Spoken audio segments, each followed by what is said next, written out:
안녕하십니까. 연세대학교 보건대학원 융합보건의료대학원의 감염병 역학을 하고 있는 권준욱 교수입니다.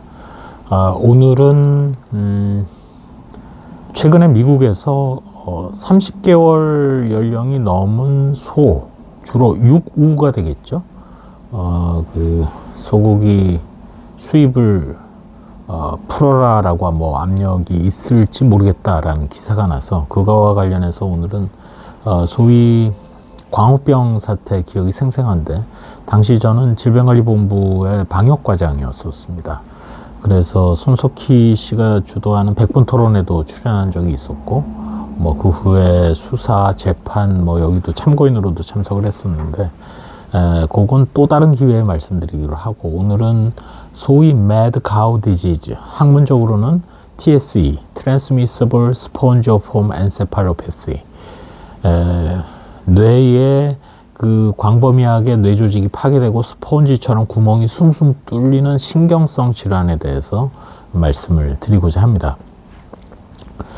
VCJD 변종이 생기기 전에, 즉 변종 CJD라는 거는 소위 TSE, Mad Cow Disease에 걸린 소고기 등을 섭취하고 인간에게 발생하는 변종 CJD인데, 이게 등장하기 전에도 스포레딕하게 산발성으로 발생하는 부검 후에 물론 나오는 겁니다만, 이런 병변을 이미 1921년에 보고가 됐었습니다. 이러한 질환을 보고한 사람의 이름을 딴 게 바로 크루츠펠트 제이콥이라는 두 사람의 이름을 딴 것입니다.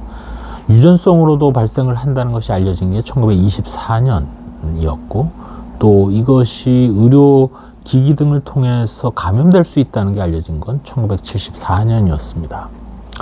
그리고 이제 양이나 염소에서 스크래피라 그래서 갑자기 양이나 염소가 죽고 나중에 뇌를 봤더니 뇌에 구멍이 뚫려 있고, 그게 1938년도였습니다.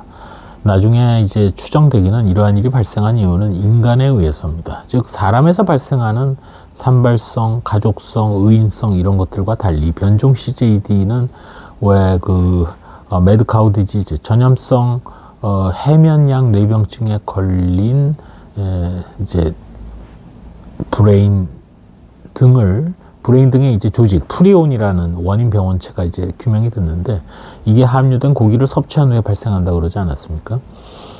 우리가 사육을 하면서, 가축을 기르면서 사료를 제공하는 것이 매우 힘들어진 상황이기도 합니다. 그러다 보니 양이나 염소에게 이미 사망한 양이나 염소의 고기를 갈아서 주는 일이 있었습니다. 뭐 옥수수라든지 여러 가지 사료들은 가격이 많이 비싸지 않습니까? 그래서 뭐 19세기 말 20세기 초여까지만 해도, 그러다 보니 이런 가운데 소위 프리온이라는 질환이 생겨나게 된 겁니다. 이 프리온 질환과 관련해서 아주 노벨상을 받은 유명한 데니얼 칼턴 가이듀색이라는 사람이 1976년에 노벨상을 탔는데, 쿠르라는 병이 매우 유명합니다. 이 가이듀색이 1950년대, 60년대에 파푸아 뉴기니에서 갑자기 막 사람이 치매성 질환으로 이렇게 사망하는 일이 마을에서 많이 일어났습니다.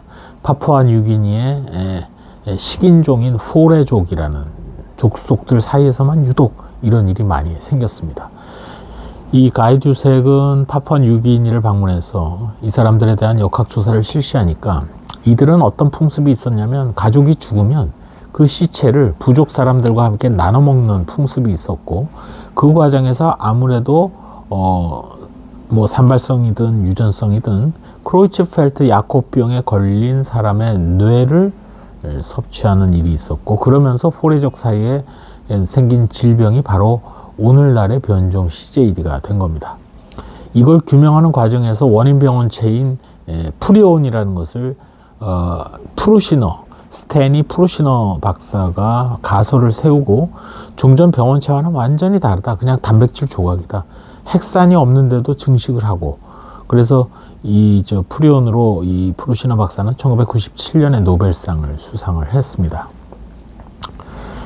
이 병원체의 이름을 그래서 프리온이라고 붙였는데, 정확한 이름은 프로테이니어셔스 인펙셔스 파티클을 줄임말로 프리온이라고, 감염성을 가진 단백질이다. 이게 단백질인데 증식도 잘 안 되고, 핵산 없이, 핵산이 없는데도 증식이 되고, 종전에 우리가 생각하는 병원체와는 완전히 다른 특성을 가진 병원체를 찾은 겁니다. 아마 이 프리온이라는 것은 인간의 사악한 마음, 즉 사료를 아끼려는 마음에 스스로의 종을 스스로에게 먹이는, 양과 염소에 먹이는 과정에서 아마 프리온이 발생했을 것이고, 이 프리온이 소에서도 생기고, 소도 결국은 사료로 양이나 염소를 먹인 거거든요. 그래서 이거를 이제 어느 정도 안 다음부터는 사료를 통제하기 시작하다 보니 더 이상 매드카우 디지즈, 광우병이 안 생긴다 그랬습니다만, 가끔씩 의심 사례도 나오고, 최근까지도 뭐 캐나다에서 나왔느니 하는 얘기는, 이 사료를 거대한 배에 실어서 뭐 이동도 하고 할 때 그 찌꺼기들이 계속 남아있지 않겠습니까? 그런 것들이 새로운 사료와 섞이면서 오랜 시간이 지났지만 그래도 발병을 시키는 게 아닌가, 그렇게 추정을 합니다. 이 프리온이 일단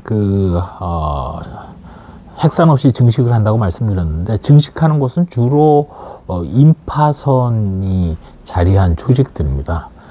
그러고 어느 정도 증식이 되어서 감염에 문제를 일으키지 않으려면 최소한 매우 나이가 젊어야 된다. 왜냐하면 소 같은 경우도 오래 살수록 당연히 이 증식 기회를 많이 가지지 않겠습니까? 그래서 미국 지금 CDC 사이트에도 나와 있습니다만, 영국에서 진작에 30개월이 넘지 않은 소를 섭취하도록 한다는 기준을 아직까지도 준수하고 있습니다.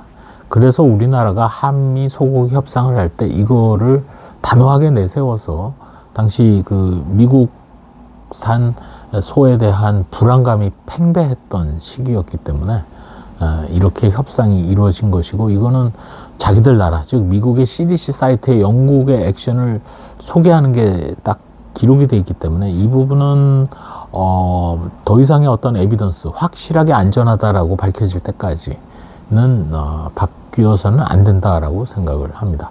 또한 비록 미국이 지금 월드 애니멀 헬스 오르가니제이션 WAHO의 구분에 따르면 니글리서블, 거의 무시할 만한 BSE, 즉 매드카우 디지즈의 리스크를 가지고 있다고 비록 분류는 돼 있습니다만, 우리나라도 마찬가지고, 그럼에도 불구하고 당시에 뜨거웠던 우리 국민들의 의구심, 그리고 거리에서의 시위 등을 바탕으로 우리가 과학적 근거에 따라서 이루어진 것이기 때문에, 지금 만약에 영국이 어떤 에비던스를 가지고 바꾼다면 우리가 한번 고려를 해볼 수는 있겠으나, 최악의 상황을, 건강은 항상 최악을 상정하라라는 것이 저의 지론이기 때문에 저는 이걸 계속 유지해야 한다라고 주장을 합니다.